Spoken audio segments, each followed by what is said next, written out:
Welcome friends, आप सभी लोगों का स्वागत है। आज 25 अप्रैल है तो दैनिक जागरण के राष्ट्रीय संस्करण न्यूज़पेपर में पीटी मेंस और इंटरव्यू और कौन कौन से न्यूज़ को कवर किया गया जो यूपीएससी और स्टेट पीसीएस एस्पिरेंट के लिए वो महत्वपूर्ण है। साथ ही साथ जितने भी गवर्नमेंट कम्पिटिटिव एग्जाम फिल करते हैं उसके लिए पीटी फैक्ट क्या है उस पर भी हम लोग नज़र डालेंगे। आगे बढ़ने से पहले आप यूट्यूब चैनल को जरूर सब्सक्राइब कीजिए, शेयर कीजिए, सपोर्ट कीजिए और बेल आइकन को दबाना ना भूलें। साथ ही साथ कमेंट सेक्शन में महत्वपूर्ण सुझाव दे सकते हैं और जो पीटी फैक्ट प्रश्न पूछे जाते हैं उसका भी उत्तर देने का प्रयास कीजिएगा। आगे हम बढ़ते हैं तो देखते हैं विपक्षी एकजुटता के लिए बढ़े हैं नीतीश कुमार, जो वर्तमान में बिहार के सीएम है। तो देखिए स्थिति यह इसलिए उभर कर सामने आ रही है, आपको यह लगेगा कि बहुत ही महत्वपूर्ण टॉपिक है, पर यह न मेंस में पूछेगा। इसका अलग रूप है जब जब चुनाव होते हैं उससे पूर्व जो गठबंधन होता है उससे संबंधित प्रश्न जरूर पूछेगा, पर इस कार्यक्रम से प्रश्न नहीं पूछेगा। तो इसलिए ध्यान रखिएगा, इस प्रकार से मिसमैच नहीं होना है। टॉपिक को सेलेक्ट करने की प्रवृत्ति आप में होनी चाहिए। हाँ, जरूर है कि जो सत्ता बनता है, सत्ता का चयन होता है, तो चुनाव पूर्व गठबंधन और चुनाव पश्चात गठबंधन जो मैंने आप लोगों को टॉपिक पढ़ाया उससे क्वेश्चन जरूर पूछेगा। उसकी खामियां क्या होती है, गठबंधन पूर्व जो चुनाव पूर्व गठबंधन होता है उसका लाभ क्या है, खामी क्या है, उसके संदर्भ में प्रश्न पूछे जा सकते हैं। गठबंधन के बाद जो चुनाव के बाद जो गठबंधन बनता है उसके लाभ और हानि पूछा जा सकता है, उससे रिलेटेड चीज़ों को कवर किया जा सकता है। पर कौन पार्टियां किससे मिलकर गठबंधन करने का प्रयास कर रही है, भावी चुनाव जो 2024 का लोकसभा चुनाव में उसमें कैसी रणनीति बना रही है, इससे प्रश्न आपको नहीं पूछेगा। हाँ, इसके लिए आप इंटरव्यू के लिए एक चीज़ आपको जरूर इसे कवर कर लेना है कि महत्वपूर्ण राजनीतिक पार्टियों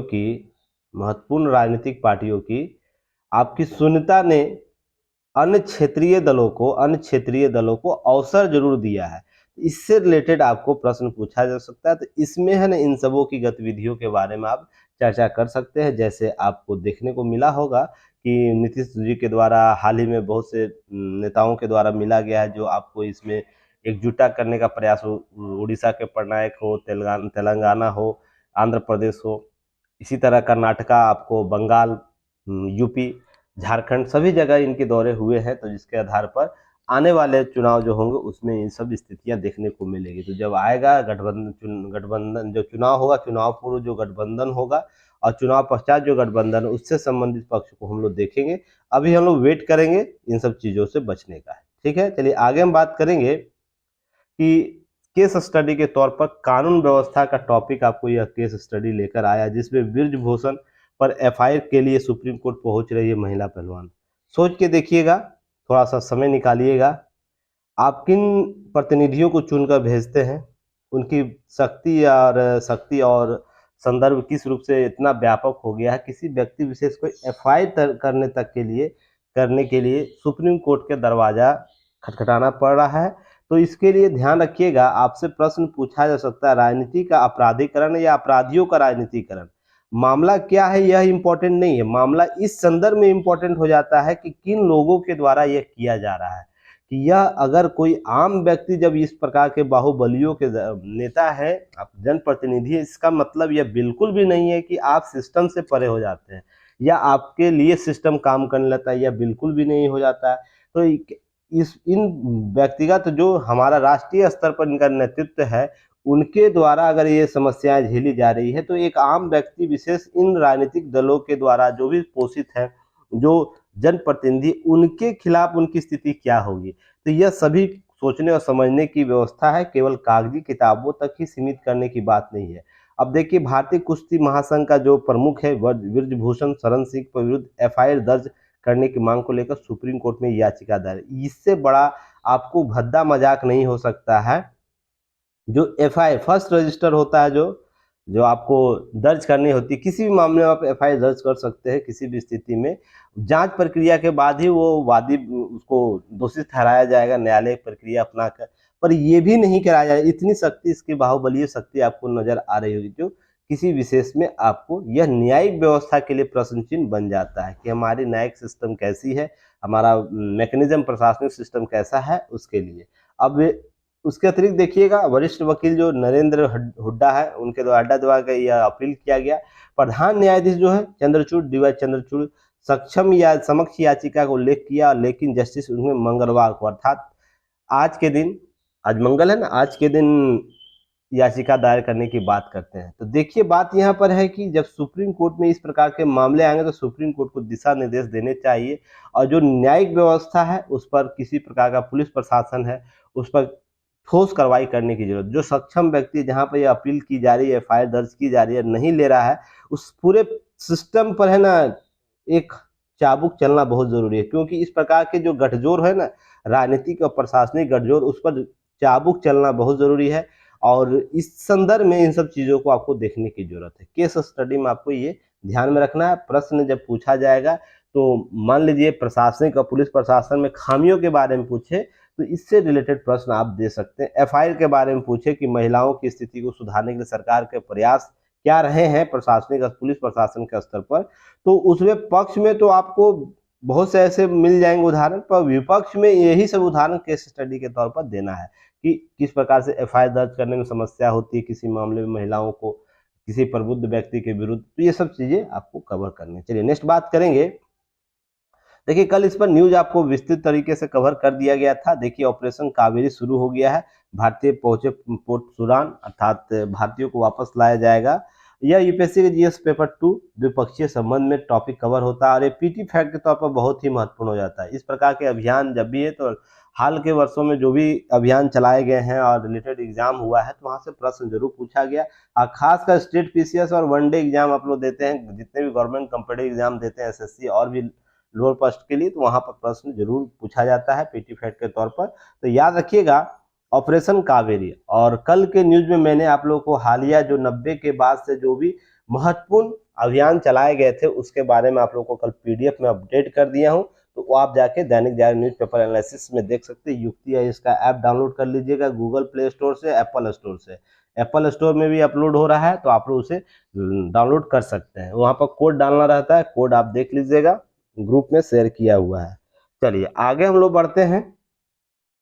तो इसको अच्छे तरीके से आप लोग को कवर कर लेना है। साथ ही देखिए कौन कौन, कल भी इस पर चर्चा की गई थी, आईएनएस सुमेधा जाएगा और आपको 3,000 व्यक्तियों को वापस लाया जाएगा वहां से, भारतीयों को। साथ ही याद रखिएगा 28 देशों के, फ्रांस ने भारतीयों सहित 28 देशों के 338 लोगों को निकाला है, तो ये भी आपको नजर रखना है। चलिए नेक्स्ट हम लोग बात करेंगे। ये सब पीटी फैक्ट है तो इसे आप लोग देख लीजिएगा। अब ये देखिए एक टॉपिक है यूपीएससी के जीएस पेपर 2 द्विपक्षीय संबंध में ही आएगा कि भारत के साथ रक्षा सहयोग बढ़ाएगा या प्रगाढ़ करेगा ऑस्ट्रेलिया। हाल ही में वह उसका बहुपक्षीय राष्ट्रीय रक्षा नीति रिव्यू जारी किया गया। यह होता है कि किस देश के साथ संबंध कैसे रखने हैं आगामी कुछ वर्षों तक, तो ऑस्ट्रेलिया के द्वारा एक रिव्यू प्रेस जारी किया जाता है जिसके आधार पर देश की नीति और राष्ट्रीय हित के संदर्भ में संबंधों को बढ़ावा दिया जाता है। तो ध्यान रखिएगा इसी के संदर्भ में भारत की जो सहयोग नीति है उसके बारे में चर्चा की जाती है। भारत के साथ रक्षा संबंध कैसे होंगे ऑस्ट्रेलिया के, उसकी चर्चा की जाती है। तो यहाँ पर आपको एक नजर रखना है, अगर कहीं भारत ऑस्ट्रेलिया के संबंध के बारे में पूछे तो इस रिव्यू की चर्चा आप कर सकते हैं, इसका आप लोग लाभ ले सकते हैं। और हिंद प्रशांत क्षेत्र में भारत का क्या स्थिति है, उससे भारत ऑस्ट्रेलिया कैसे संबंध है, द्विपक्षीय त्रिपक्षीय संबंध बहुपक्षीय संबंध कैसे हैं, सभी पर चर्चा की गई। ऑस्ट्रेलिया के हिंद प्रशांत क्षेत्र में द्विपक्षीय संबंध, त्रिपक्षीय संबंध और बहुपक्षीय सहयोग जारी रहेगा, इसके संदर्भ में कुछ रिव्यू पत्र आया है। उसके बारे में क्वाड शिखर सम्मेलन ऑस्ट्रेलिया में होना है, तो इसके संदर्भ में भी रिव्यू पत्र में चर्चा किया गया है। तो ये सब पीटी फैक्ट आपको प्रश्न पूछा जा सकता है कि क्वाड शिखर सम्मेलन कहाँ होगा 2023, तो ये सब आंकड़े आपको याद रखने हैं। चलिए नेक्स्ट हम लोग बात करेंगे। कल पंचायती राज दिवस था, तो यहाँ पर सरकार के द्वारा कुछ आंकड़े बताए गए। हालांकि कुछ बातें राजनीतिक तौर पर रहती है, पर कुछ वहां से हम लोग को नोट डाउन करना है कि ताकि हम एग्जाम में उसका ओरिएंट यूज कर सके। तो देखिए ध्यान रखिएगा यूपीएससी के जीएस पेपर 2 में आएगा, स्थानीय स्वशासन में आएगा, या यूपीएससी के और स्टेट पीसीएस वाले स्टूडेंट अपने जीएस पेपर से टैली कर लेंगे। और जो स्टूडेंट, कुछ स्टूडेंटों का मैं कमेंट सेक्शन देख रहा था जहां पर ये बातें की जा रही थी कि मैं न्यू स्टूडेंट हूं तो मुझे ना कनेक्ट करने में इशू हो रहा है। तो देखिए लगातार प्रयास कीजिए आप स्टेट पीसीएस। देखिए समस्या ये होता है ना कि हमको नेशनल लेवल पर चीज़ों को कवर करना पड़ता है ना। हमारे स्टूडेंट आपको असम में भी हैं, हमारे स्टूडेंट गुजरात में भी हैं, महाराष्ट्र में भी हैं, आपको पंजाब में, हरियाणा में भी हैं, और साथ में आपको कर्नाटका, आपको इस सब क्षेत्रों में, मध्य प्रदेश, यूपी, बिहार में है। तो जिनके जिनके स्टेट में राष्ट्रीय लेवल के न्यूज होते हैं सभी को कवर करना पड़ता है, पर आपको यह करना होगा स्टेट पीसीएस। मान लीजिए यूपी स्टेट पीसीएस वाले स्टूडेंट है, या बीपीएससी वाले हैं, या जेपीएससी वाले, और कोई भी स्टेट पीसीएस है, एमपी पीसीएस वाले हैं, अपने जीएस सिलेबस को एक बार रिव्यू अच्छे से कर लीजिए, उसको अपने स्टडी टेबल पर रखिए चिपका के। जैसे ही स्थानीय स्वशासन आपको नजर आएगा, वो टॉपिक अपने सिलेबस में देखिए कहाँ पर है, उसको टिक कीजिए और अपना मटेरियल तैयार कीजिए। देखिए, मेहनत तो करनी ही होगी। अगर इतना बेहतर तरीके से किया जा रहा है तो आप लोग को भी सपोर्ट करना होगा, क्योंकि देखिए यहाँ से पॉसिबल नहीं हो पाएगा, नहीं सारे स्टेट के लोगों के लिए करना पड़ेगा, तो यहाँ स्पेस कहाँ बचेगा, सोच के देखिएगा। और उसी काम को मैं अधिक करूंगा, हर स्टेट का जीएस पेपर में कौन कौन से जीएस पेपर है मुझे भी याद नहीं होगा ना, ये ह्यूमन एरर हो सकता है ना। तो कोशिश कीजिए कि आप लोग इसमें समय बर्बाद मैं न करूं, आप लोग इसको ना यूटिलाइज कीजिए। अगर उससे समय बचेगा तो मैं और भी बेहतर तरीके से पेपर एनालिसिस कर पाऊंगा। सोच के देखिए, 7 बजे से लेकर मैं आपको 12 बजे तक पेपर देता, इतना घंटा मुझे पेपर एनालिसिस कराने में निकल जाता है। तो ये सब चीज़ों को कवर करने का प्रयास कीजिए आप लोग भी, ताकि आउटपुट बेहतर किया जा सके, ठीक है ना। इसी के लिए कंफ्यूज नहीं रहना, 2-4 दिन 10 दिन आप लोग पढ़िएगा हमारे साथ, तो समझ जाइएगा टॉपिक कहाँ से आ रहा है। जो पुराने स्टूडेंट हैं उनको अब पता चल गया, वो लोग सारी चीज़ें समझ गए हैं।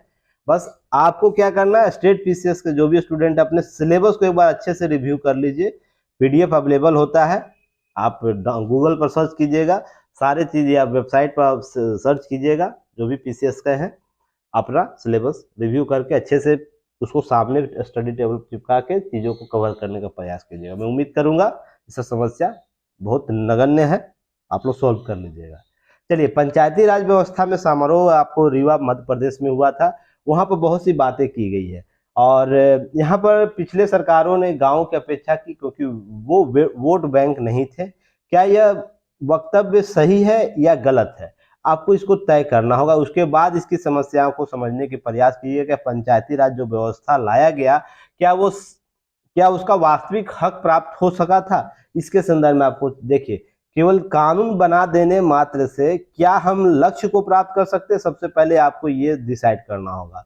क्या कानून की प्रक्रियाओं को सरल बना देने से हम लक्ष्य प्राप्त कर सकते हैं, जो भी लक्ष्य निर्धारित किए हैं आपके द्वारा, क्या कानून के बना देने से, जो संरचना बना देने मात्र से लक्ष्य को हम प्राप्त कर सकते हैं, या संसाधनों के बेहतर प्रबंधन से हम लक्ष्य प्राप्त कर सकते हैं, आपको यह तय करना हो। तो आप देखते होंगे, यह जो भी ऊपर इस लाइन से ऊपर जो भी मैंने बातें की हूं, वो कारक बन सकते हैं। कारक मतलब है कि उसके लक्ष्य को प्राप्त करने का एक साधन बन सकते हैं, पर एकमात्र साधन यही नहीं है। पर संसाधनों का प्रबंधन हम बेहतर करते हैं तो हम इन कारकों को प्राप्त कर सकते हैं, इन लक्ष्यों को प्राप्त कर सकते हैं। तो इम्पोर्टेंट हो जाता है, देखिए, संरचना का निर्माण कर लेना जरूरी नहीं है। संरचना के निर्माण के लिए, उसको लक्ष्य की प्राप्ति के लिए ना, संसाधन को बेहतर तरीके से प्रोड्यूस करना होता, सामने वाले के पास प्रस्तुत करना होता। जैसे मैं आपको सिंपल से तरीके समझाऊं, मान लीजिए आपके घर के किनारे खेत है, जहां विभिन्न प्रकार के फसलें उपजाई जा रही है। क्या फसल उपजा लेने मात्र से क्या आपका पौष्टिक खाना प्राप्त हो जाएगा? एक एग्जांपल सोचिएगा, क्या आपके पास बेहतर संसाधन है, फिर भी आप उसका उचित प्रयोग नहीं कर पा रहे हैं, तो पौष्टिक क्या आपका रहन सहन खाना पान प्राप्त हो सकेगा? नहीं हो पाएगा।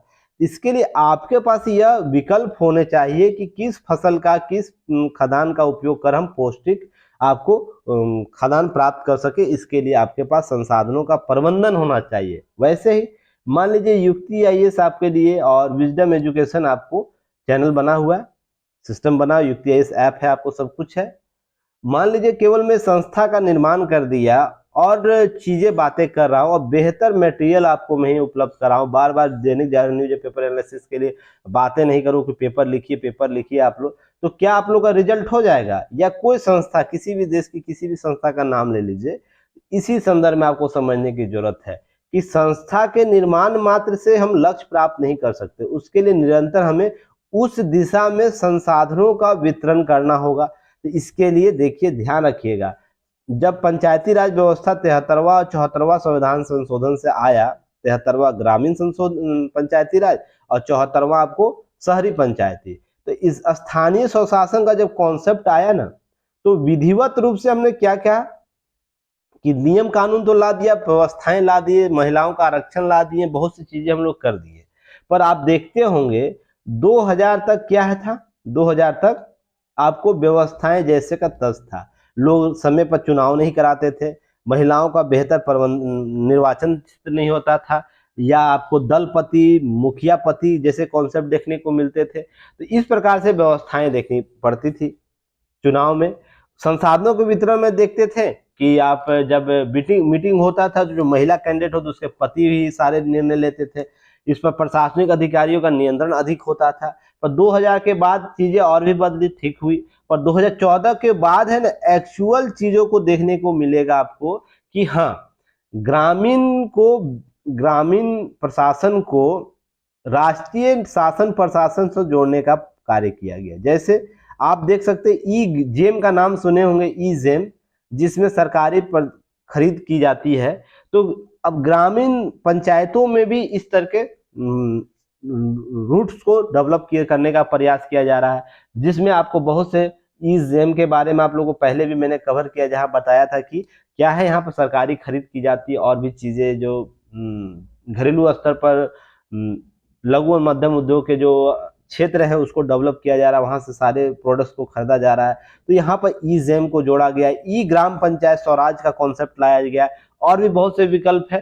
तो जिस पर अवसंरचना निर्माण की बात की जा रही, तो ये सब आपको देखने को मिला होगा 2014 के बाद। आपको केबल की बात की जा रही है, केबल संरचना की, जिससे प्रत्येक पंचायत को जोड़ने की बात की जा रही है। ऐसा नहीं कि 2014 से शुरू नहीं किया गया था, इन सब चीजों के बारे में बात नहीं की गई, पर उसका है ना, आप धरातलीय स्तर पर है, जो धरातल पर मानकीकरण होना चाहिए, जल्द से जल्द ये सब प्रोवाइड हो जाना चाहिए था, तो वो उपलब्ध नहीं हो पा रहा था, जो 2014 के बाद आपको विशेष तौर से देखने को मिल रहा होगा।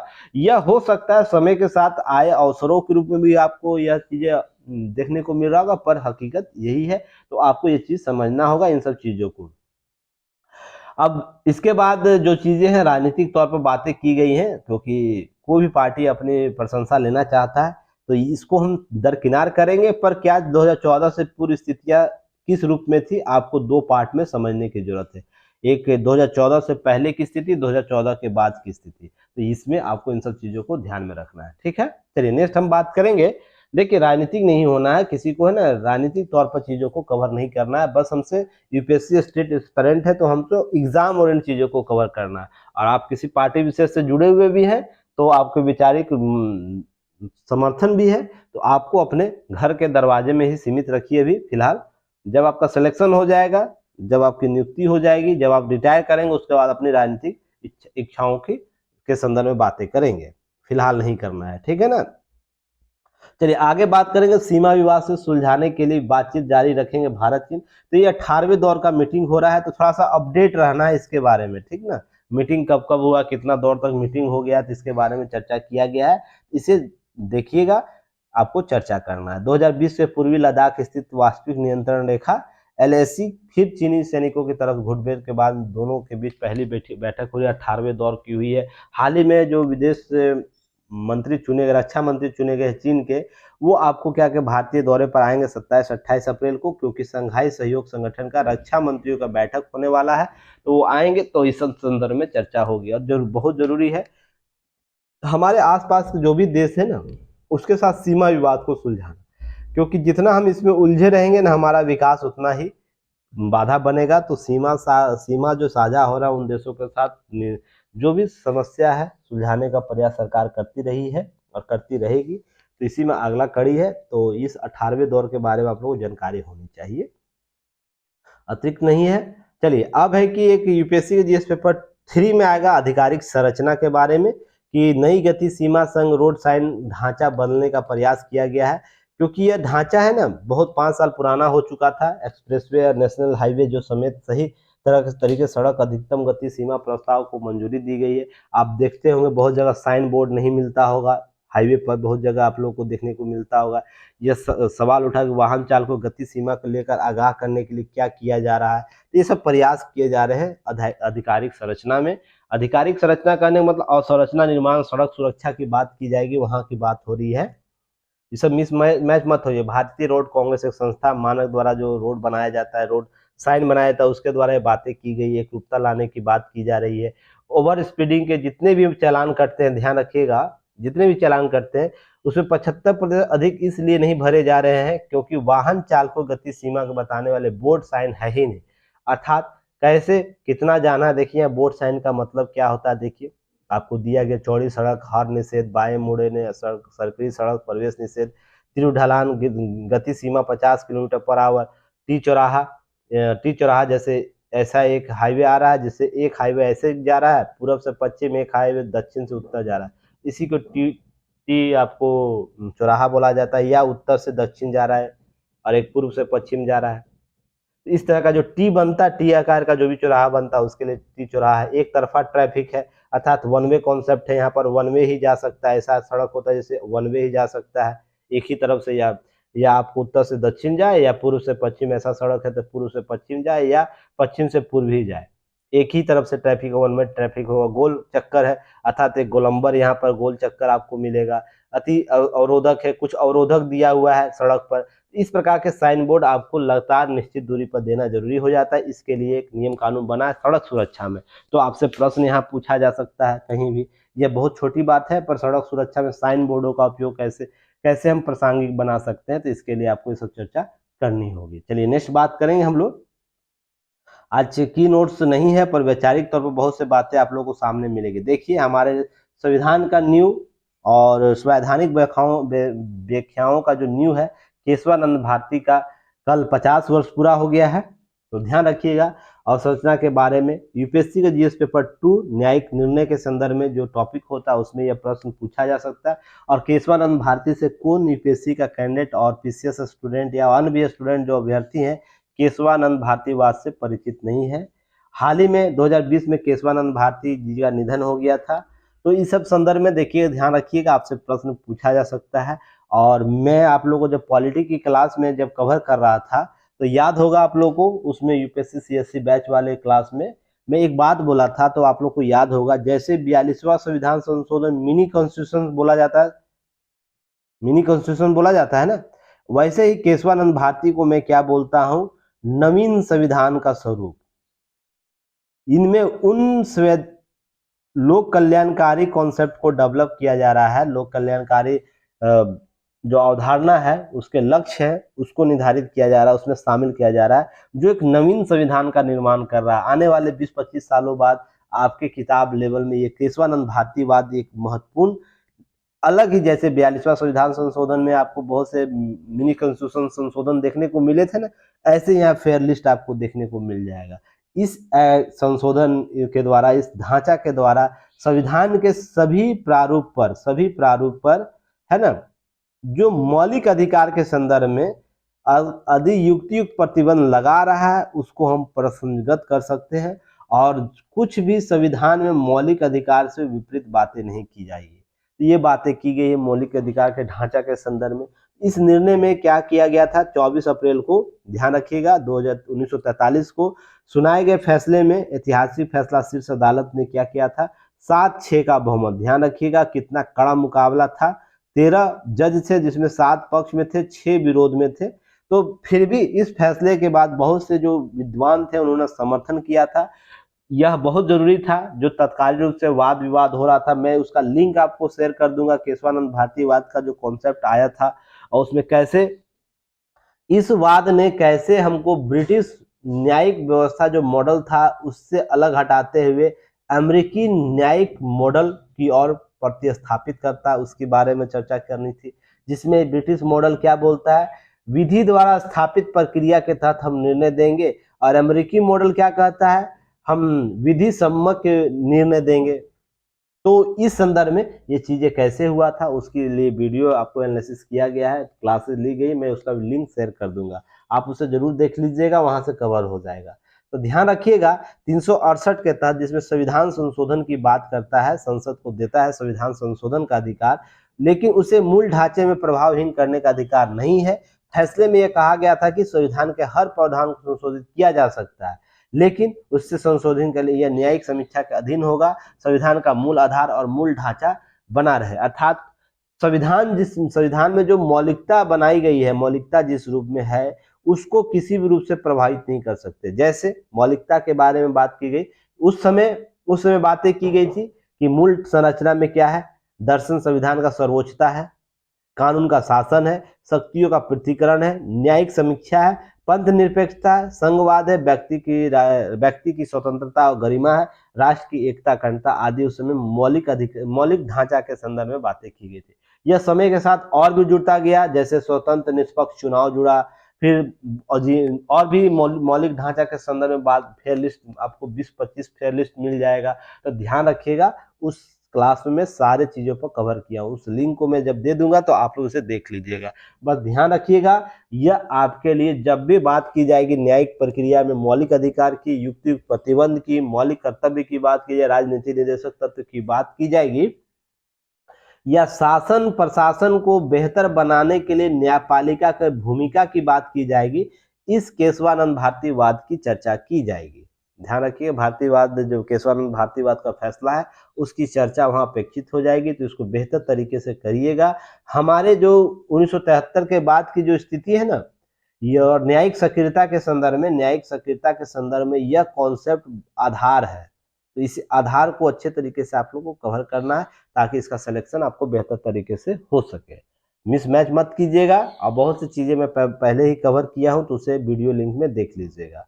नेक्स्ट है, पहली कक्षा के दाखिले में उम्र में केरल राज्य सहित कई राज्य अड़ गए हैं। जैसे केरल, राजस्थान ने उम्र सीमा क्या बोला है कि हम 5 वर्ष ही रखेंगे, और जो न्यू एजुकेशन पॉलिसी है जो हाल ही में चर्चा मैंने किया है, 2-3 दफा हो चुका है चर्चा, गुजरात, हरियाणा, कर्नाटक जैसे राज्य क्या बोल रहे हैं, हम 6 रखेंगे। तो ध्यान रखिएगा, 22 ऐसे राज्य जो पहली कक्षा में दाखिले की उम्र के लिए 6 वर्ष की उम्र सीमा निर्धारित किए हुए पहले से, जबकि बाकी राज्यों में 22 के जितने भी राज्य वहाँ या तो 5 साल है या तो 5.5 साल है।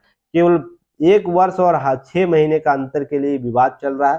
तो देखिए डिस्प्यूट कितना जल्दी समाप्त होता है, उसे केवल पीटी फैक्ट के तौर पर इसे याद रखना है। कहीं प्रश्न पूछ दे उम्र सीमा क्या है, जो भी विवाद होता है वहीं से प्रश्न पूछा जाता है, ध्यान रखिएगा। चलिए नेक्स्ट बात करेंगे, केस स्टडी। यहाँ देखिएगा, एक केस स्टडी है, मैक्सिको का दबदबा टूटा और पश्चिमी जो एशिया में पंजाब की मिर्च की चर्चा हुई। देखिए, अगर बेहतर प्रबंधन हम लोग करते हैं, बेहतर संसाधनों का बेहतर उपयोग करते हैं, और जो अवसंरचना हमारा है, इंफ्रास्ट्रक्चर, उसका बेहतर प्रबंधन करते हैं, तो हम एक नजीर पेश करने वाले उदाहरण प्रस्तुत करते हैं। जब सिल्क रोड में जब ये पंजाब फिरोजाबाद आया करता था, सिल्क रोड सटा पंजाब, सिल्क रोड के जब प्राचीन काल में सिल्क रोड का था, देखिए इंडिया का मैप मैं आपको बनाता हूँ। उसके बाद सिल्क रोड देखिए चीन से स्टार्ट होता था, आपको पाकिस्तान होते हुए, आपको जो पाकिस्तान होते हुए आपको इंडिया होते या यूरोप के क्षेत्रों में जाता था, अरब क्षेत्रों में, ये सिल्क रोड कहा जाता था। ध्यान रखिएगा, इस सिल्क रोड में फिरोजाबाद आता था, तो यह उस समय क्या होता था, व्यापार के लिए, भारतीय क्षेत्रों के व्यापार के लिए यह मार्ग माना जाता था, और हमारे वस्तुओं को वहां पर ले जाके बेचा जाता और बहुत से पैसे कमाए जाते थे।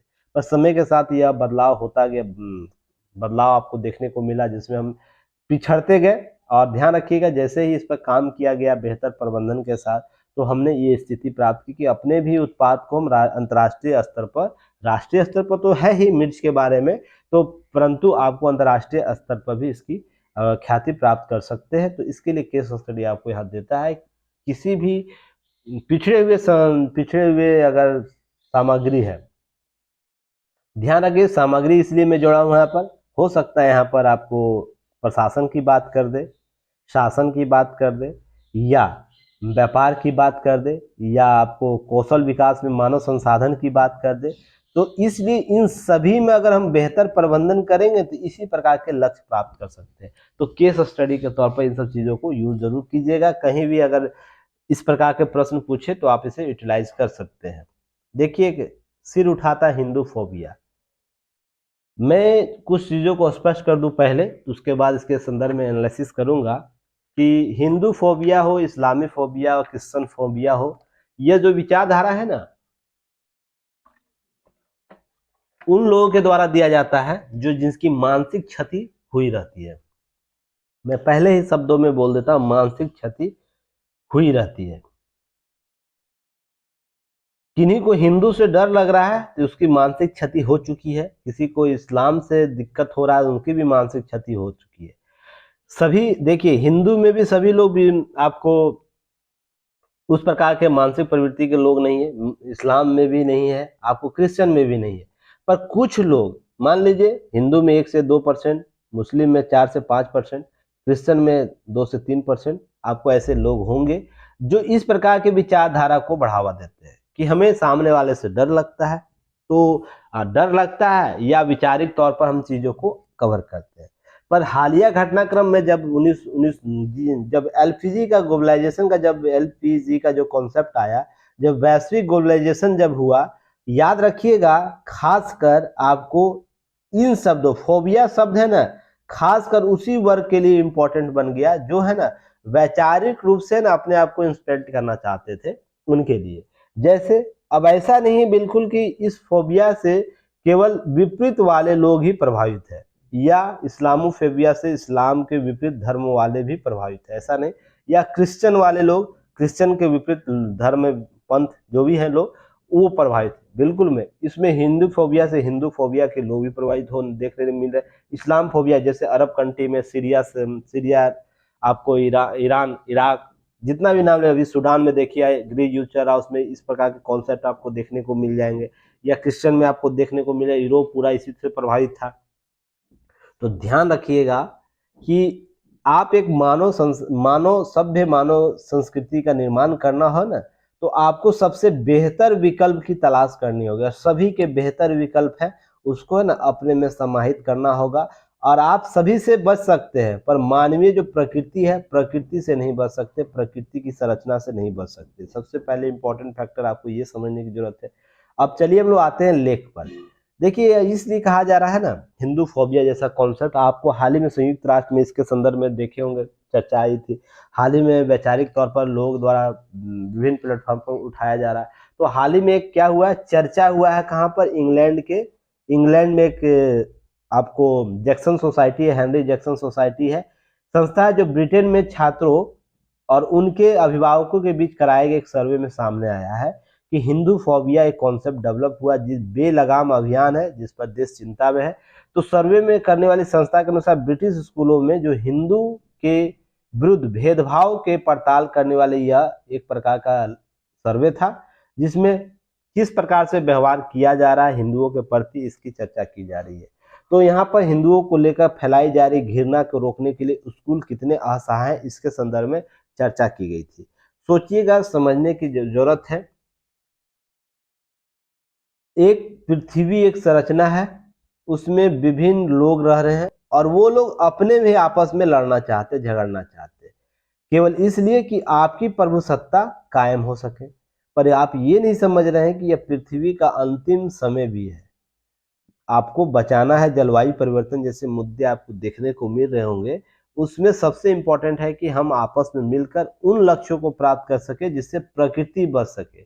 अब मान लीजिए मैं एक कॉन्सेप्ट आप लोगों को बताता हूं। मान लीजिए पूरे विश्व में, संपूर्ण विश्व में, मान लीजिए ये विश्व है, इसमें केवल हिंदू हो जाए, केवल मुस्लिम हो जाए, ठीक ना, केवल ईसाई हो जाए, या अन्य जो भी लोग हैं केवल हो जाए, केवल वही लोग रहे, तो क्या सिस्टम जो है, विविधता का जो सिस्टम है, क्या वो डेवलप हो पाएगा? सोच के देखिएगा। उसके बाद किसको मारिएगा, काटिएगा, या किससे डरिएगा? सोच के देखिएगा ना। आज से 100 साल बाद फिर अपने में ही मार काट शुरू हो जाएगी, अपने में लोग एक दूसरे का चीर हनन करना शुरू कर देंगे। तो इस स्थिति मत पूछिए, जीवंत रहने की कोशिश कीजिए, एक अच्छे सभ्य समाज का निर्माण करने का प्रयास कीजिए। जो भी लोग सुन रहे हैं मेरी बातों को, आज के बाद इस चीज को समझिएगा। मान लीजिए केवल हिंदू ही विश्व में हो जाए, केवल मुस्लिम ही विश्व में हो जाए, केवल ईसाई ही हो जाए, या कोई अन्य भी, केवल वही लोग आ जाए, तो क्या आपको लगता है कि आप विविधता जैसे कॉन्सेप्ट को अपना पाइएगा? बिल्कुल भी नहीं अपनाएंगे। उसके बाद फिर से हम लोग वही प्रवृत्ति में आएंगे जो हम लोग मानव के विकास के क्रम में देखे थे। कैसे पहले मानव एक दूसरे को मार काट के खाते थे, याद है ना? वैसे ही आ जाएंगे। क्योंकि जब लड़ाई होती है ना, लड़ाई वैचारिक रूप से या शारीरिक रूप से लड़ाई होती है, तो क्षति है ना आपको तत्कालिक नजर आएगी, पर उसका प्रभाव है दीर्घकालिक होगा, जो है ना वो आपके ही कॉन्सेप्ट को डैमेज कर देगा। जैसे आप याद होगा, जैसे आपको यहाँ पर एक चीज दिखा रहा हूं, बच्चों के मुस्लिम हिंदू बच्चों को मुस्लिम छात्र द्वारा काफिर कहता है।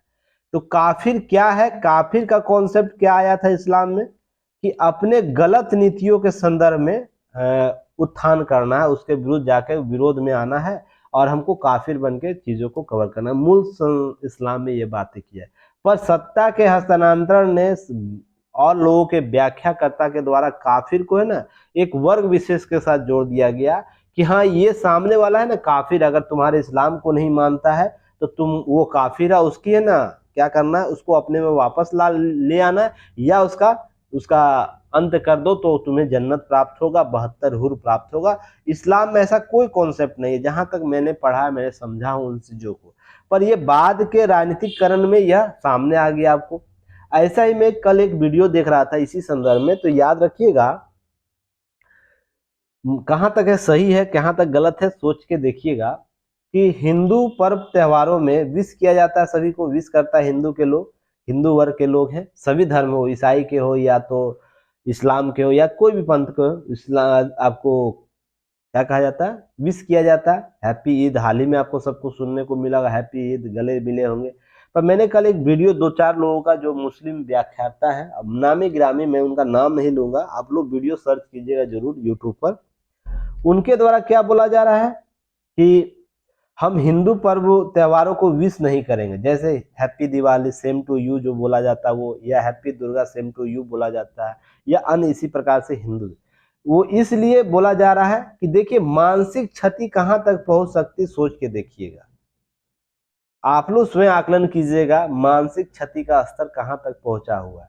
इस व्यक्ति विशेष द्वारा जो लगभग 10-20 हजारों लोगों को है ना अपना भाषण सुना रहा, अपनी धार्मिक व्याख्याएं कर रहा, उसमें ये बातें की जा रही है, जिसमें ये बोल रहा है ना सेम टू यू नहीं बोलना, वो माने या ना माने, आपको मैंने बोला है विश करने के लिए, सोच के देखिएगा। एक सभ्य समाज के निर्माण करने के लिए दोनों के बीच वैचारिक रूप से है ना आदान प्रदान होना चाहिए, संस्कृतियों का, सभ्यताओं का, वैचारिक मतों का। अब एक तरफा अगर कोई कर रहा है तो इसका मतलब सोचिए कि पूरी दाल ही काली है, यहाँ पर कॉन्सेप्ट यही आ जाता है। अब किसी धर्म विशेष धर्म गुरुओं द्वारा ये बातें अपने अनुयायियों को बोला जा रहा है कि हिंदू धर्म जो भी पूजा होता है उसको विश मत करो, ठीक ना, विश मत करो, और बोलना है तो यूट्यूब बोल दो, अर्थात तुम्ही को मुबारक हो। हमारे इस्लाम में ये सब कॉन्सेप्ट नहीं है। कहाँ तक ये सही है मैं इस पर रिसर्च करूंगा तो मैं इस पर बताऊंगा, पर यह ऐसा विचारधारा अगर इस्लाम में भी, इस विचारधारा को बदलने की जरूरत है। रीजन इसके पीछे क्यों है पता है? मान लीजिए आप आज विश नहीं कर रहे हैं, ठीक ना, आने वाले 100 साल 200 साल के बाद अगर इधर से भी विश नहीं होना लगे ना, अगर जो धार्मिक सौंदर्यता की बात की जाती है और हम लोग सेकुलरिज्म की बात करते हैं, अगर इधर से हिंदू पक्ष से भी नहीं होने लगा ना, तो ये बीच का जो दीवार है ना और ऊंचा होता जाएगा और विवाद और भी बड़ा होता जाएगा। इसलिए चाहिए कुछ है ना मानवीय स्वभाव आपको में होने चाहिए। आपके धार्मिक ग्रंथ जरूरी नहीं है कि उस दिशा में हर चीज को व्याख्यात करे, आपके पास मानवीय स्वभाव भी होना चाहिए कि हम एक घर में रह रहे हैं, एक परिवार के साथ रह रहे हैं, तो हमारे पास वैचारिक मत कैसे होने चाहिए। अगर मान लीजिए सिंपल सा एग्जांपल आप सोचिएगा, आपके घर में 5 लोग रह रहे हैं, पांचों के एक सम्यक विचारधारा चल रहा है तो वो घर बहुत ही मजबूत होगा। सम्यक विचार अर्थात मध्यम मार्ग वाला। अगर किसी विशेष 5 ये घर है, मेन मेंबर है, मेन मेंबर का विचारधारा से इतर चारों अगर कोई भी चल रहा है, चारों चल रहा है, तो ये घर तुरंत टूटेगा, उसकी नींव तक समाप्त हो जाएगी। यही कॉन्सेप्ट हमारे वैश्विक नेतृत्व में देखने को मिल रहा, जिसका एग्जाम्पल आपको इस्लामोफोबिया आपको नजर आता होगा, हिंदू फोबिया नजर आता होगा, क्रिश्चियन फोबिया नजर आता होगा, और इसका राजनीतिकरण आपको अधिक देखने को मिला होगा। इसी के संदर्भ में आपको चीजें पढ़ने को मिलेगी। मैं इसलिए बातें बोल रहा हूँ ना, और ये क्यों है इस्लामोफोबिया जैसा कॉन्सेप्ट है, हिंदू फोबिया जैसा कॉन्सेप्ट है, या क्रिश्चियन फोबिया जैसे कुछ लोगों के द्वारा सामने वाले से डर लगने लगता है। अब है ना यह जरूरी नहीं है ना कि कुछ लोगों के कारण संपूर्ण को कटघरे में खड़ा कर दिया जाए, यह भी तो नहीं हो सकता है। तो इन सब चीजों को समझने की जरूरत है और समझाने की जरूरत है। तो प्रयास कीजिए कि मिलजुल के रहिए, एक बेहतर सिस्टम बनाने का प्रयास कीजिए तो उन्नति होगा। बाकी चीज़ें लिखी गई हैं, आप देख सकते हैं। अब नए युग में प्रवेश कर रहा अंतरिक्ष क्षेत्र, इसे आप लोग आज सारे पॉइंट को वीवीआई तरीके से नोट डाउन कर लीजिएगा, क्योंकि यह यूपीएससी के जीएस पेपर 2 अंतरिक्ष और प्रौद्योगिकी के संदर्भ में टॉपिक आएगा। इसरो और भारत का अंतरिक्ष क्षेत्र कैसे विकास कर रहा है उसके बारे में चर्चा की गई है। इसमें देखिए हाल ही में आपको भारतीय अंतरिक्ष नीति 2023 मंजूरी मिली है। उसमें अंतरिक्ष अनुसंधान, निर्माण और कार्य संबंधी भारतीय जो इसरो है अंतरिक्ष अनुसंधान संगठन, उसके संचालित किए जाएंगे। साथ ही सेवा और उत्पाद के लिए, अंतरिक्ष उत्पाद के लिए निजी सेक्टरों को बढ़ावा देने की बात की गई थी। 2020 में एफडीआई 100% दिया गया सरकार उपग्रहों के स्थापना में और संचालन में। बाकी रणनीतिक जो संरचना होगा उसमें अभी एफडीआई नहीं दिया गया, ध्यान रखिएगा। उपग्रहों के स्थापना अर्थात निजी सेक्टर को भी बढ़ावा दिया जाएगा संचालन में। जैसे स्पेस एक्स आपको नासा के संदर्भ में देखने को मिलता है ना अमेरिका में एलन मस्क का, वैसे ही भारत में भी आपको एक एजेंसी, निजी एजेंसी जो हाल ही में प्रक्षेपण किया था उसकी भूमिका, ऐसे ही आपको देखने को मिलेगा। 150 स्टार्टअप आपको इस क्षेत्र में बढ़ावा मिला। ये सब चीजें आपको चर्चा में रखिएगा। वैश्विक अंतरिक्ष बाजार में अभी भी भारत का योगदान 4% से भी कम है, तो ध्यान यह रखना है ना कि लगातार 10% तक कैसे नीति मील का पत्थर साबित होगी, हम 10% लक्ष्य कैसे प्राप्त करेंगे, इसके संदर्भ में चर्चा की गई है। और स्वदेशी उपग्रह जो है, स्वदेशी उपग्रह है, 1 सेकेंड होल्ड कीजिएगा, 41 मिनट हो गया है। 2017 में कीर्तिमान स्थापित किया था इसरो ने 104 उपग्रह को एक साथ भेज के, जो विश्व में अभी तक कीर्तिमान है, ध्यान रखिएगा। जिसमें स्वदेशी उपग्रह थे और बाकी जो 3 थे वो विदेशी थे। जिसमें संयुक्त राष्ट्र कार्यालय के द्वारा अनुसार 2010 तक हर साल में 60 से 100 सैटेलाइट लॉन्च किए जाते हैं, ध्यान रखिएगा, वैश्विक आंकड़ा यह है। साथ में हाल ही के वर्षों में इसमें तेजी आई है। 2020 में लगभग 1283 उपग्रह लॉन्च किए गए, ध्यान रखिए 2020 में। कुछ दशक पहले वैश्विक अंतरिक्ष क्षेत्र में कुछ देशों का वर्चस्व था। हाल में 2020 के अंतरिक्ष व्यापार में 9.6 अरब डॉलर था भारत का व्यापार, भारतीय अंतरिक्ष व्यापार। और साथ ही साथ याद रखिए भारत की निजी सहभागिता 2025 तक बढ़ाकर 13 अरब डॉलर हो जाएगा। वैश्विक अंतरिक्ष अर्थव्यवस्था में 2020 में 450 अरब डॉलर थी और 2025 तक 600 अरब डॉलर थी। देखिए ये आंकड़ा आपको ऐसे बना लेना है, पाई चार्ट डायग्राम यूज करके। आप कैसे भी बना सकते हैं, आप इस तरह भी बना सकते हैं, ठीक ना। 2025 तक कितना था, 60 अरब था, या इस तरीके से आप बना सकते हैं, ज़्यादा बेटर होगा ये वाला बनाइएगा, ठीक ना। 2020 लिख लीजिएगा, 2025 लिख दीजिएगा, यहाँ पर कितना है 450 है, यहाँ 600 है। ऐसे ही भारत का लिख लीजिएगा, ठीक ना, कितना है किस तरह, ठीक ना, ये ज़्यादा बेहतर आंकड़ा होगा। इस तरीके से यूज़ कीजिएगा डायग्राम बनाने में। 2014 में भारत विश्व की पहली बार क्या किया सफलता, वो मंगल पहुंचना, सबसे पहला देश बन गया, पहली सफलता प्राप्त कर ली थी। 2017 में 100 से अधिक उपग्रह भेजने वाला विश्व का पहला देश बना। हाल ही में इसरो ने रीजनल आपको लॉन्च जो RLV जो लॉन्च व्हीकल लॉन्च किया था, जिस पर न्यूज एनालिसिस किया गया है, वो भी बड़ी सफलता हासिल की, जिससे भारत में है ना अभी भी वैश्विक तौर पर सबसे कम खर्च होता है अंतरिक्ष भेजने, उपग्रह भेजने अंतरिक्ष में।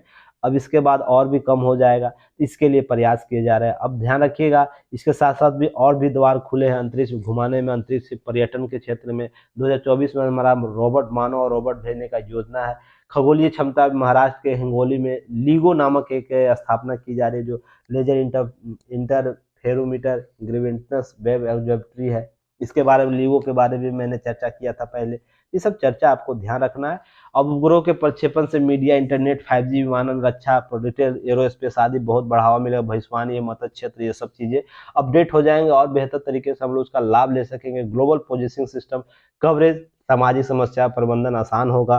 भारतीय क्षेत्रीय नेविगेशन सैटेलाइट सिस्टम और भी बेहतर तरीके से हम लोग कर सकेंगे। तो ये अगर प्रश्न पूछे लाभ क्या होगा इतना भेजने का, तो ये लाभ होगा। लक्ष्य क्या है, ये होगा। साथ में भारत के वर्तमान स्वरूप में क्या स्थिति है, इसके संदर्भ में उत्तर आपका ये हो जाएगा। अब चलिए कुछ प्रश्नों का उत्तर दीजिएगा। भारत का जो व्यापारिक जो संगठन है उसका नाम क्या है, अंतरिक्ष जो व्यापार करता है उस संगठन का नाम क्या है, जो इसरो उसके अधिकृत संस्था है। हाल ही में मैंने चर्चा किया था। निजी संस्था कौन था जिसने भारत के अंतरिक्ष यान में प्रवेश किया और हाल ही में उपग्रह प्रक्षेपित किया, सभी पर चर्चा पहले हो चुकी है, तो सबको आपको नजर रखना है, ध्यान रखना है। चलिए नेक्स्ट हम बात करेंगे देश में बढ़ती अकुशल जो युवा है, तो मैंने पॉजिटिव पॉइंट उस दिन दो दिन आया था, चर्चा किया था। आज नेगेटिव पॉइंट है, इसको अच्छे तरीके से देख लीजिएगा। मैं उस दिन भी बोला था कि जो सक्षम युवा है उसके पास असक्षम कौशल है। मैंने उस दिन कुछ बातें की थी, उसी का एक आंकड़ा दिया गया है, जिसमें एक देखिए इंडिया स्किल्स रिपोर्ट 2023 के अनुसार, ध्यान रखिएगा, इस रिपोर्ट को अच्छे तरीके से राइट डाउन करिएगा आप लोग, के अनुसार 50% युवा ऐसे हैं जो नौकरी के लिए पर्याप्त स्किल कौशल नहीं है, यानी नौकरी करने के लिए जो हुनर चाहिए उसमें वो नहीं है।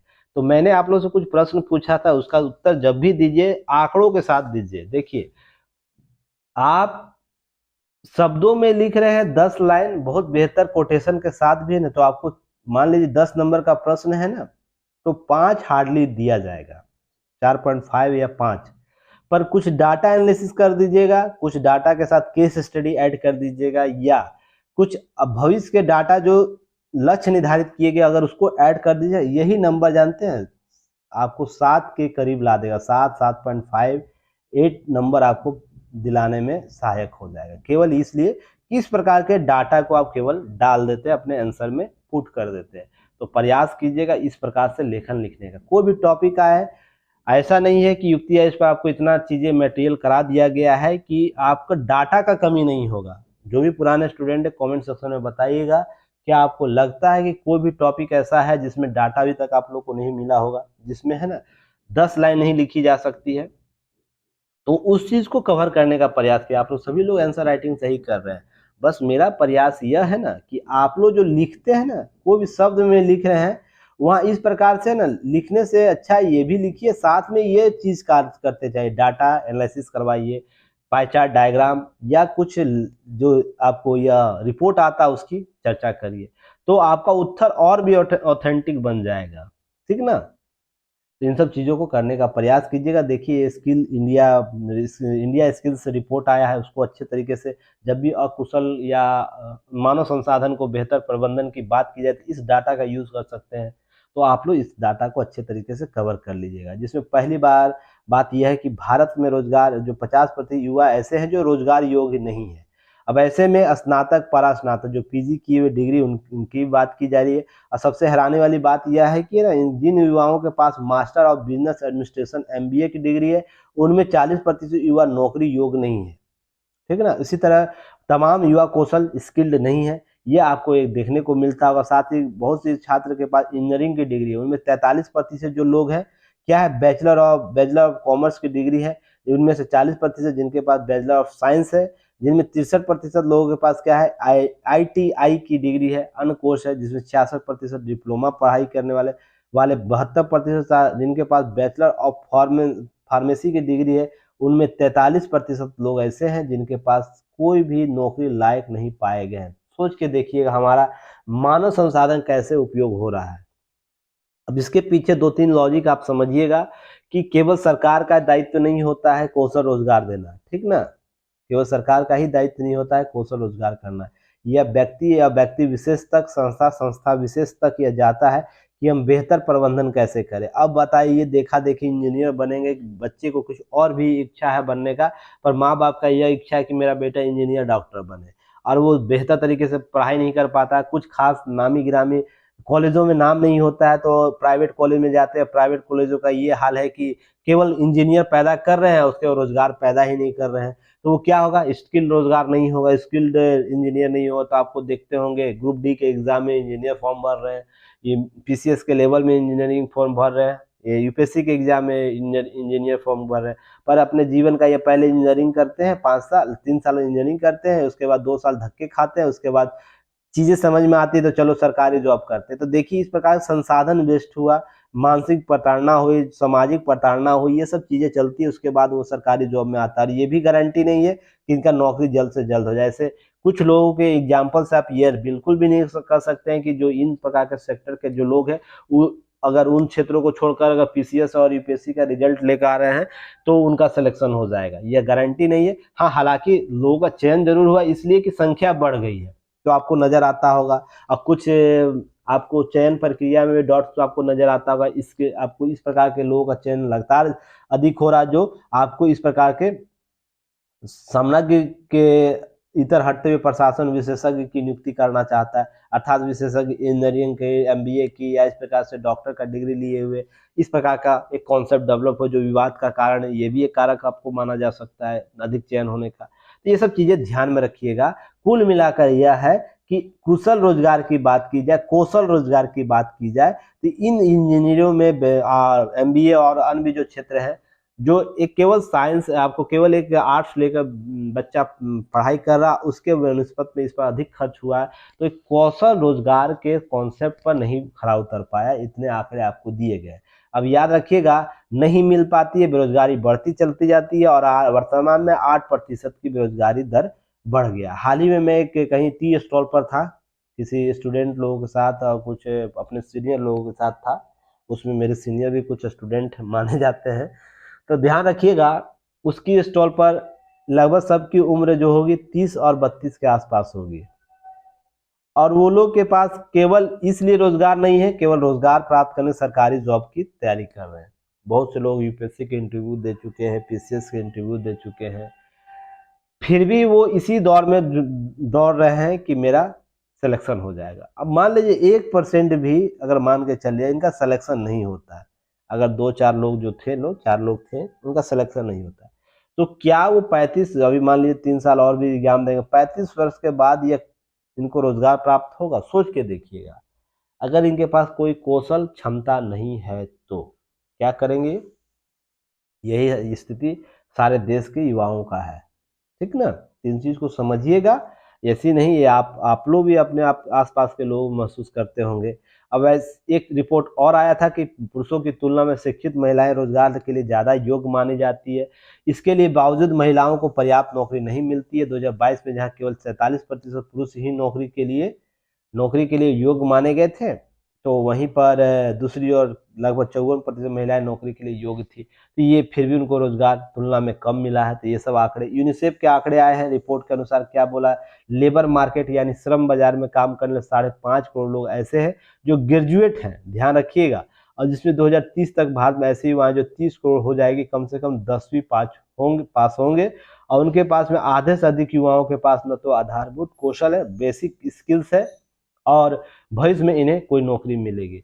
अब स्किल की बार बार बात हो रही, तो स्किल कहने का मतलब क्या होगा कि स्किल्ड जॉब है जहां पर स्किल्ड आपको किसी खास विषयगत आपको जानकारी होनी चाहिए। हो सकता है आपको किसी भी सेक्टर में स्किल्ड जॉब के लिए आपको आएगा वैकेंसी, तो स्किल लेबरों की जरूरत होगी, स्किल्ड आपको प्रतिनिधियों की जरूरत होगी, तो वो पूर्ति ही नहीं हो पाता। तो आपको देखने को मिलता होगा ये सब समस्या है। रोजगार तो है पर लोग ही नहीं है, बाद में लोग हल्ला करेंगे कि मुझे जॉब नहीं मिल रहा है।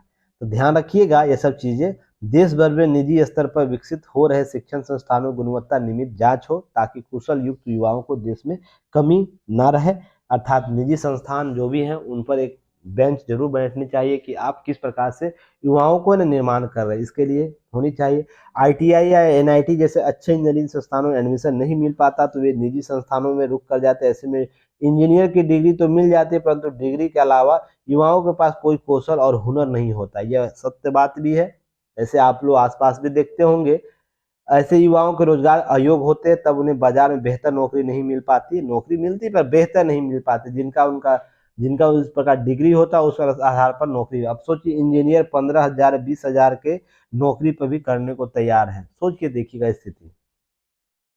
अब यही स्थिति आपको देखने को मिलता है। कौशल विकास के माध्यम से अधिकांश लोगों को श्रम बाजार से जोड़ा जा सकता है। ऐसा करने के लिए अधिक से अधिक लोगों को रोजगार उपलब्ध कराया जा सकता है। इसके लिए शिक्षण प्रशिक्षण की व्यवस्था में सामयिक परिवर्तन करने की जरूरत है।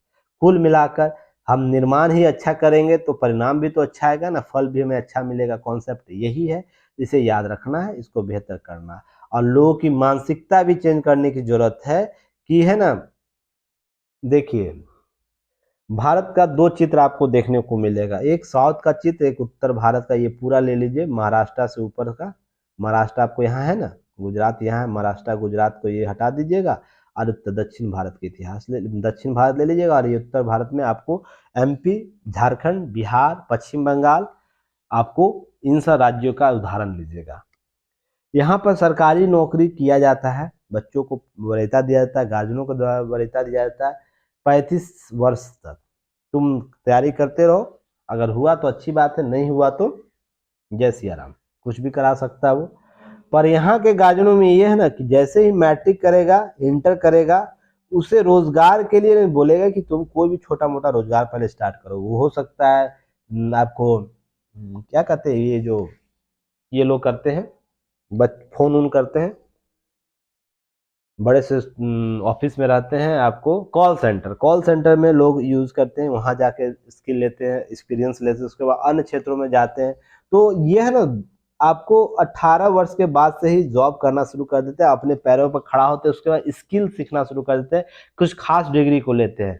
उसके बाद कुछ सेक्टर में कोई एआई में अपना कॉन्सेप्ट डेवलप करेगा, कोई भी पार्ट्स के बारे में, ग्राफिक के बारे में, गेमिंग के बारे में, ये सब रोजगार प्राप्त करेंगे, स्किल प्राप्त करेंगे। और यही बच्चा बाद में देखने को मिलेगा आने वाले समय में अच्छे पैकेज को प्राप्त करेंगे। ये बच्चा क्या है कि सरकारी जॉब के चक्कर में परेशान रहेंगे, निजी जॉब अपने आप में कौशल डेवलप नहीं करेंगे। आप में जितनी लोग तैयारी करें ना, आज मुझे बताइएगा कितने को स्किल्ड है ना प्राप्त है। जैसे एआई का कॉन्सेप्ट आप लोग उसके बारे में स्किल प्राप्त किए हुए, या किसी प्रकार का ग्राफिक के बारे में आपको जानकारी है, किसी भी आपको इस प्रकार के इंटरफेस कॉन्सेप्ट होता है उसके बारे में जानकारी प्राप्त है, या आप गेमिंग के बारे में आपको कौशल प्राप्त है, कितने स्टूडेंट को आप लोग कमेंट सेक्शन में बताइएगा। इस प्रकार का जो कौशल होता है जिस पर अधिक पैसे दिए जाते हैं बच्चे को, इसका डिमांड जो वर्ल्ड में है, इस प्रकार का क्या आपके पास कौशल है? तो सोच के देखिएगा, कमेंट सेक्शन में कीजिएगा, आंकड़े स्वयं मिल जाएंगे। और प्रयास कीजिएगा ये सब चीज़ों को समझने का कि केवल सरकारी नौकरी ही एकमात्र कारक नहीं होता होगा, आपको स्थायित्व देगा, पर आप उस विषम परिस्थिति को भी ध्यान में रखिए जो आपको कौशल रोजगार के लिए कॉन्सेप्ट डेवलप करता है, उसको भी समझने की जरूरत है। चलिए आज इतना ही चीज़ों को कवर करेंगे, फिर हम लोग कल मिलते हैं एक नए वीडियो एनालिसिस के साथ, आगे बढ़ते हैं। तब तक के लिए धन्यवाद, जय हिंद। यूट्यूब को युक्तियाइस के यूट्यूब चैनल को जरूर सब्सक्राइब कीजिए, विजडम एजुकेशन के यूट्यूब चैनल को जरूर सब्सक्राइब कीजिए, सपोर्ट कीजिए, शेयर कीजिए, और साथ ही साथ युक्तियाइस का ऐप जरूर डाउनलोड कीजिएगा। ऐप आपको दोनों जगह प्राप्त होगा, गूगल प्ले स्टोर पर और एप्पल स्टोर पर। एप्पल स्टोर का लिंक मैं आज लिंक शेयर कर दूंगा आपको ग्रुप में, आप लोग वहां से डाउनलोड कर सकते हैं। धन्यवाद, जय हिंद।